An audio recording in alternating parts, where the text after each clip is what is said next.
Ujú. Ahora que he hablado de votos, en la Iglesia Católica, pues voto de obediencia a su santidad del Papa Francisco, ¿no? Al Papa.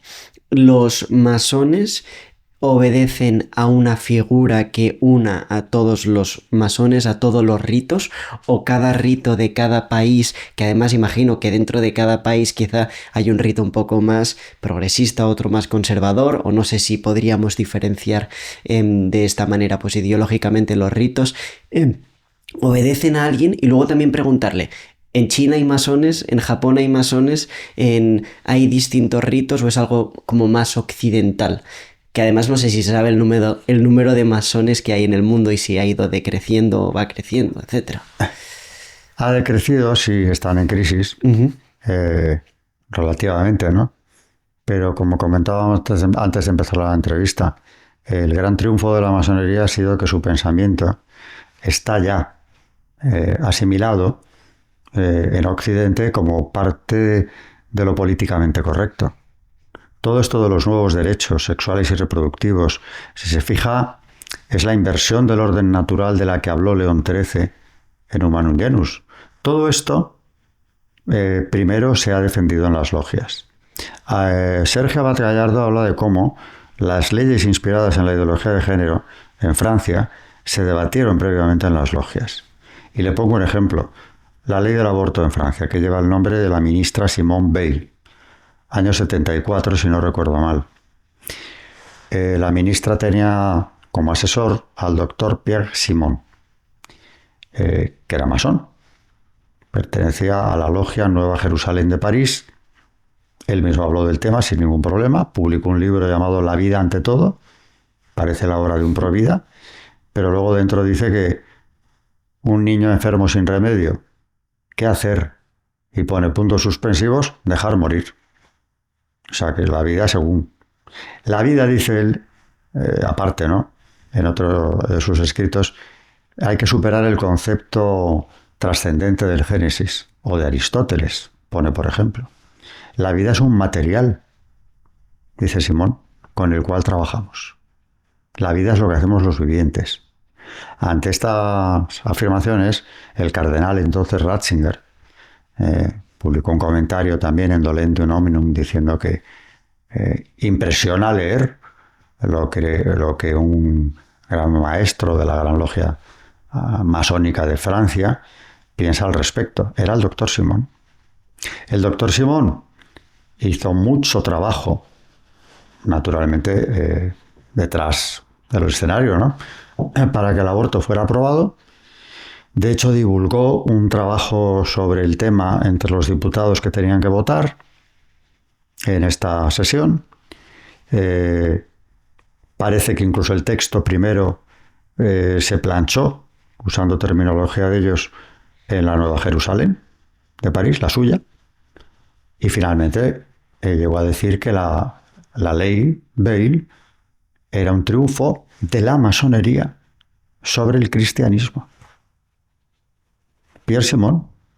Entonces, ¿están o no están teniendo un peso grande en la sociedad occidental? Descomunal.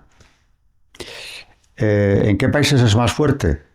Bueno, esto empezó en Inglaterra, pero muy pocos años después estaba en el continente. Ujú. Y es más grave la cuestión cuando llegan a un país católico, claro, porque precisamente ahí sí que son incompatibles de lleno. Insisto, ya varias iglesias reformadas, y la anglicana entre ellas, reformada por decir algo en el caso de la anglicana, han condenado a la masonería, sin el menor éxito, o muy poco. Aunque en Inglaterra, cuando esto ocurrió, y la Casa de la Iglesia publicó Cristianismo y Masonería, donde lo condena, sí que varios obispos de esa iglesia se dieron de baja de la masonería. Y el propio arzobispo de Canterbury también. Pero luego, ahí siguen y no ha pasado nada grande. Fuera del mundo occidental, me preguntaba, en Japón y China yo no sé lo que estará ocurriendo, no es un tema que yo haya seguido nada. Ujú. Aunque, por supuesto, que habrá japoneses, sin duda que lo son. Están luego las organizaciones pantalla de la masonería, la Trilateral, el Club Bilderberg, el CCR norteamericano, Rotary. No, eso es otra historia. Vale. Bueno, la fundó un masón. Y siempre surge la pregunta si tiene algo que ver o no. Desde luego lo han tenido. A día de hoy yo creo que colaboran, porque me los he encontrado colaborando en alguna cosa, pero quizá no haya tanta dependencia. Fueron condenados el Rotary Club por varios obispos y la condena llegó bastante lejos. Pero eso ya fue en el siglo pasado. Y el fundador Paul Harris era masón. Ahora, eso no, yo me refiero a las organizaciones pantalla que toman decisiones de manera nada democrática que nos afectan a todos, como es el Club Bilderberg. Las llaman pantalla porque el pensamiento, lo que están defendiendo, los principios, los criterios son masónicos. La mitad de los miembros del club, del club, en el caso del Bilderberg, son masones. Pero eso no es lo principal, sino que están imponiendo su pensamiento. En el caso del CFR o de la Chatham House en Inglaterra, es lo mismo. No se les puede, es un invento muy inteligente, no se puede decir son una logia. No, porque la mitad no son masones. Es decir, han abierto el espectro y se han abierto al profano. Claro que son profanos que están de acuerdo con esta ideología porque no podrían sino colaborar con ellos, ¿no? Eso es más fuerte que lo de si hay una logia organizada en Japón. Porque al final lo que deciden estos señores que se reúnen una vez al año, este año ha sido aquí en Madrid, por cierto, nos afecta a todos. La Agenda 2030 y estas cosas las... La Agenda 2030 es la hoja de ruta. Eso viene de Naciones Unidas, que es un organismo que tiene una impronta masónica fuertísima. Es la hoja de ruta para acabar imponiendo eso que llaman el nuevo orden mundial, que no deja de ser una tiranía absoluta anticristiana, con imposición de los llamados nuevos derechos sexuales y reproductivos. Entre otros el aborto. Ve cómo el lenguaje se puede manipular muy convenientemente.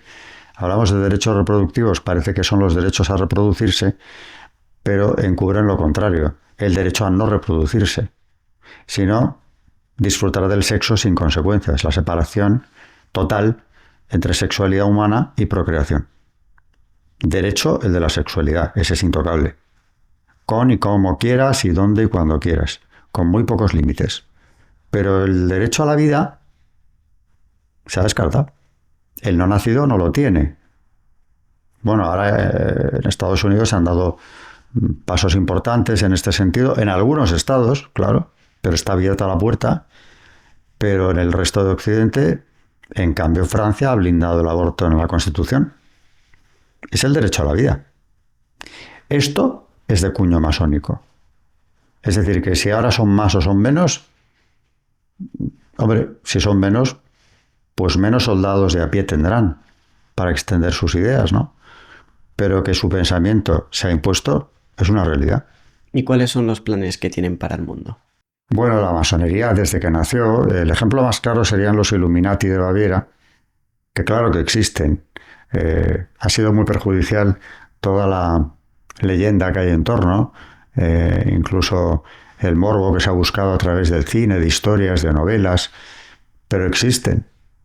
Fueron fundados en Baviera, concretamente, siglo XVIII, prohibidos muy pronto. El fundador, Adam Weishaupt, que era un profesor de Ingolstadt, decía que había que congregar un ejército de hombres dispuestos a la acción para lograr unificar el poder. Lo primero que él quiso fue unificar toda la masonería europea, no lo consiguió. Cuando fue prohibida su secta, los Illuminati, en Baviera por el duque reinante entonces, hablo de finales del siglo XVIII, se dispersaron. Unos por Alemania, otros fueron a Francia, colaboraron en la revolución más tarde también, y algunos llegaron incluso a Estados Unidos. Y de ahí hay toda una tradición Illuminati, que yo creo que podríamos decir igual a luciferina, de la Gran Logia Colombia, que era Illuminati, fundada por los seguidores de Weishaupt. De ahí ha habido una tradición que se ha ido siguiendo hasta hoy, y hoy podríamos darle por lo menos un protagonismo grande en esa línea sucesoria, digamos, ¿no?, a la Gran Logia Rockefeller de Nueva York, que se supone que transmite una luz más intensa a los que se inician allí que otras obediencias. Solo que para llegar hasta allí tienes que aportar algo importante. Aparte de haber llegado ya a cierto grado en la masonería antes de optar a la Gran Logia Rockefeller. Tenía su sede en pleno centro de Manhattan. Con los 3 seises, por cierto, en lo más alto de uno de los edificios, el Tishman. Hoy la sede, más discretamente, está en New Jersey, pero ahí sigue estando, funcionando, y los intereses de la familia Rockefeller bien representados por la logia, desde luego, y operando. Si te ha gustado este corto, tienes la entrevista completa en pantalla y en nuestro canal. Muchísimas gracias.